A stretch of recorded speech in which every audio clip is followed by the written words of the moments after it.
The picture I want you to get with this one is that we can get to a point where there's so much that has happened in our life and we hold on to the past that it keeps us from moving to the future. It keeps us from being able to bridge a gap because we're so focused on the past part of it.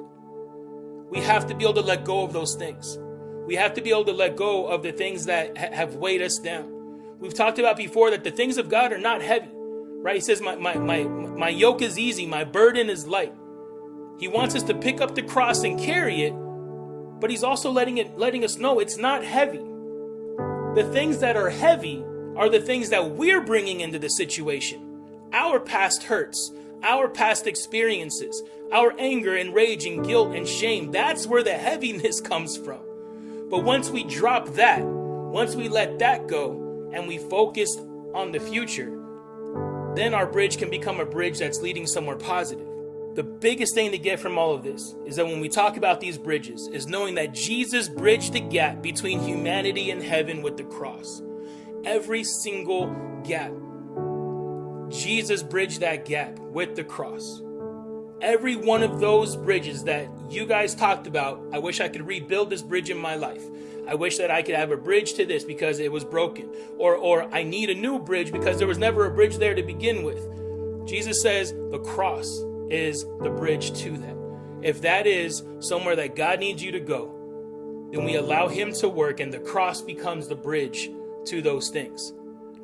Jesus bridged the gap between humanity and heaven with the cross. And I want you to hear this in a way that you understand that this isn't just talking about your salvation. It's not just saying that he died on the cross so that us here in humanity can make it to heaven.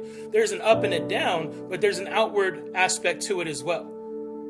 There are things that we are meant to do here on earth that bring heaven down here and allow the power of God to operate here on this earth. There are gaps in our life that can be bridged to our family members that only he can do. And when we allow the cross to work in our life, when we set aside our pride and we let the power of the cross work, then the cross bridges those gaps. And we find that change and we have that growth in our life. So you have to ask yourself, what is your perception of the cross? How do you see the cross and what does the cross mean to you? Is it just an aesthetic? Is it just a piece of jewelry? Is it just something that looks cool? Is it something that you see with Jesus hanging on it? And if that's a cross that you see, and if that's a perception of the cross that you have, then you have to destroy that perception of the cross.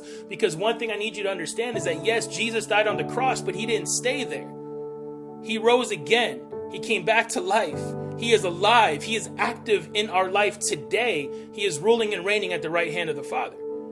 We have to understand Christ crucified and Christ resurrected. That's the change. That's the gospel. That's the power. That he took all of that, defeated death, hell, and the grave, came back to life and said, I give you all authority over all of this. You have power.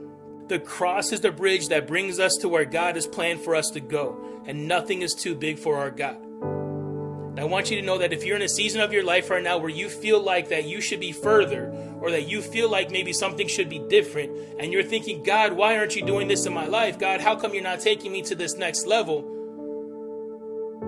There are certain seasons that God needs you in to be able to develop who you are as a person, to develop your character. That you could have a talent, you can have a gifting to take you somewhere. You could have a desire in your heart to be at a specific place in your life. But if you get ahead of God developing your character, then that talent is going to take you somewhere that your character cannot sustain you. And so we want to let God work in our life in a way to where, God, if this is a season of character development, then okay.